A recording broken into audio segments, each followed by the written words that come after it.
네, 안녕하십니까. 2018년 하반기가 이제 무르익고 있습니다. 머지않을 때 또 이제 크리스마스가 오겠죠. 여러분들은 지금 올해 농사를 잘 지었습니까? 항상 내 집이 없는 분들은 내 집 마련의 꿈과 희망을 가져가고요. 또 잃지 마시기 바라고요.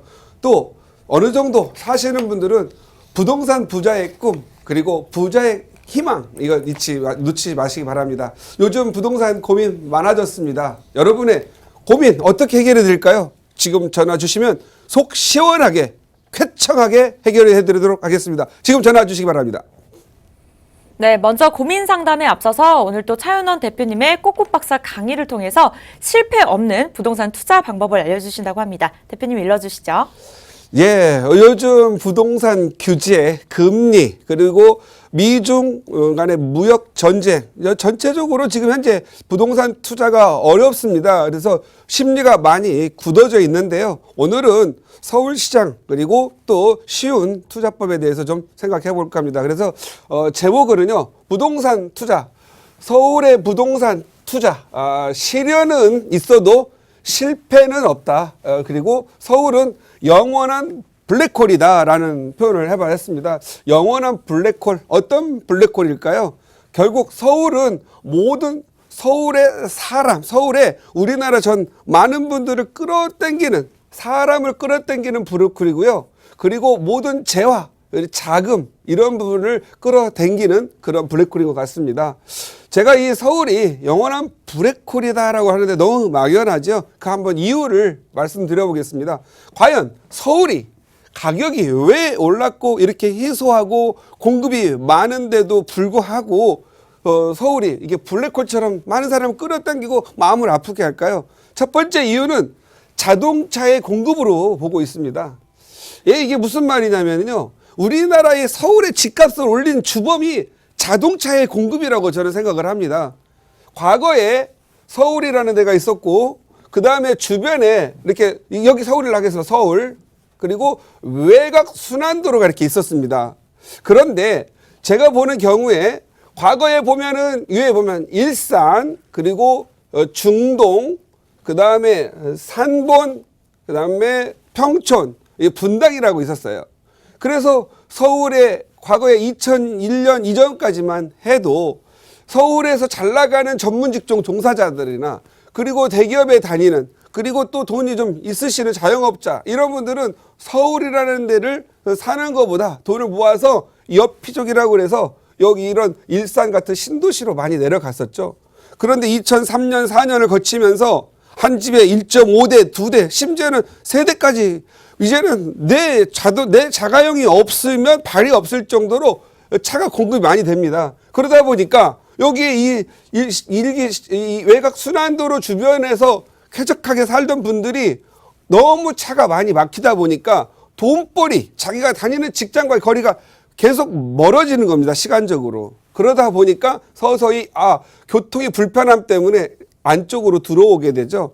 그래서 시와 정부는 또 도로를 좋게 해서 계속 외곽으로 좀 이게 약간 방사 형태로 키우려고 노력을 해서 제2외곽순환도로니 뭐니 했습니다. 그러나 궁극적으로는 너무 자동차가 많다 보니까 예를 들어서 이런 외곽순환도로 지역에서 서울 자기시장까지 거리가 30분이던 거리가 이제는 편도 1시간 그래서 기본적으로 1시간 반입니다. 그러다 보니까 출퇴근 거리에 30분을 날려야 되죠. 편안하게 살려고 했더니 자동차에 갇힌 시간이 3시간, 4시간 할 수가 없다라는 거죠. 그래서 이 자동차의 공급으로 인해서 자기의 시간이 차 속으로 많아지는 거죠. 그래서 좀 더 내 자녀와 내 가족이 편안한 선택을 할 수 있는 서울 내부로 들어오는 거고 또 좋은 공기에 살다 보니까 한강이라든가 공원 그리고 좀 더 쾌적한 환경 속에서 살기를 원하죠. 그러다 보니까 이 좀 좋은 환경이면 가격이 높을 수밖에 없었던 겁니다. 두 번째는요. 서울은 수요와 공급에 항상 수요와 공급이죠. 수요가 많으면 가격이 올라갈 수밖에 없습니다. 수요와 공급이 제가 살아가는 동안에 역전되지 않을 것 같습니다. 아무리 공급을 하려고 해도 공급할 땅이 없고요. 지금 서울시에 그리고 우리나라의 이 건축법과 일조권과 이런 걸 계산하다 보면 공급량이 더 늘어날 수가 없습니다. 과감하게 공급할 수 있도록 터줘서 좀 더 고층 빌딩, 동간 가격을 늘리고 살기 좋게 해줘야 되는 부분인데 아직도 규제를 하죠. 정말 보존 가치가 있는 건 보존해야 되겠지만 보존 가치가 뭐 후손들한테 어때주겠지만 당장 없는 것마저도 보존시키고 또 공급을 제한할 수 있도록 재개발을 못하게 하고 하는 것들이 많죠. 수요 공급 역전되지 않는 부분이다. 지금 서울의 자가주택 보유율이 50% 아직도 이하입니다. 그렇다면 언젠가 이 50%는 수요로 작용하게 돼 있고요.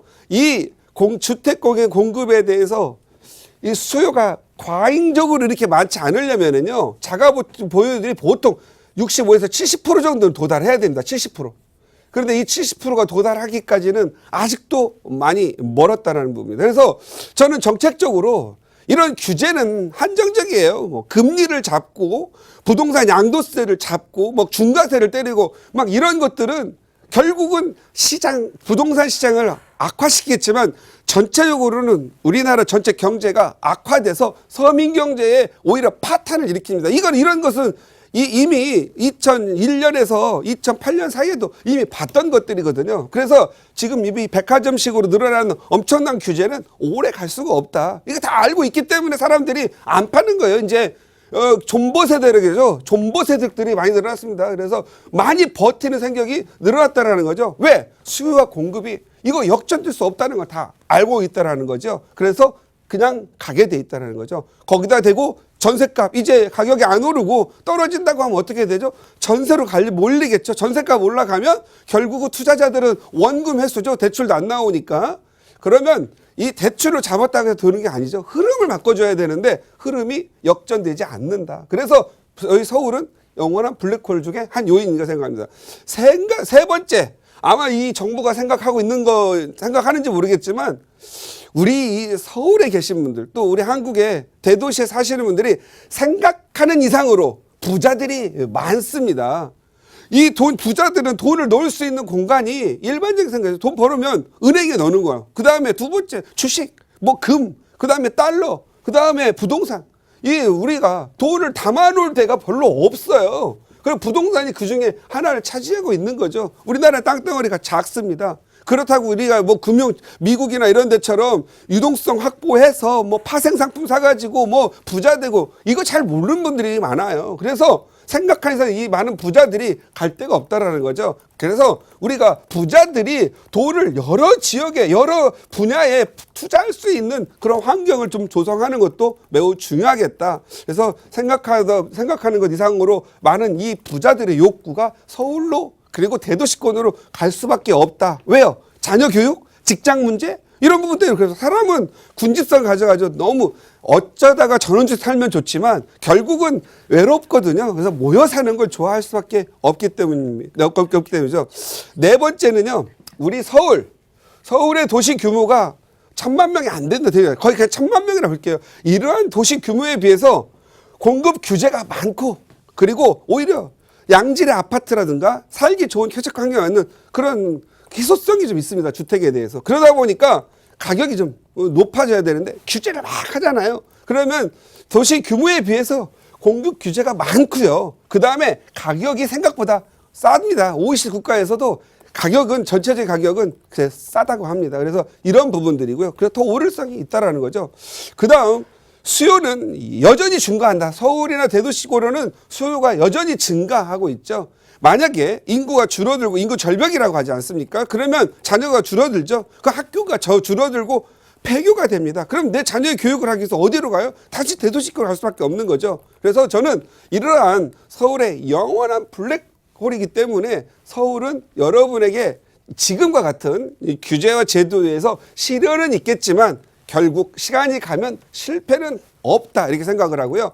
결국은 우리가 이 부동산 가치와 화폐 가치를 보면 부동산은 하나의 증가하지 않습니다. 그냥 있을 뿐이에요. 그러나 화폐는 계속적 공급이 되기 때문에 화폐 가치 하락으로 인해서 결국은 부동산 가격은 점진적으로 올라갈 수밖에 없겠다. 무조건 다 오른다는 거 아니겠죠? 그래서 오를 지역을 잘 선택하는 것도 여러분의 투자에 좋은 길이고 부자가 되는 지름길, 내 집 마련하는 지름길이 되지 않겠나 싶습니다. 그래서 오늘은 여러분이 좀 심리적으로 많이 힘든 시기인데 편안한 마음으로 기다리고 또 다른 때로는 이렇게 버티는 능력도 부동산의 한 방법이다 해서 이렇게 다뤄봤습니다.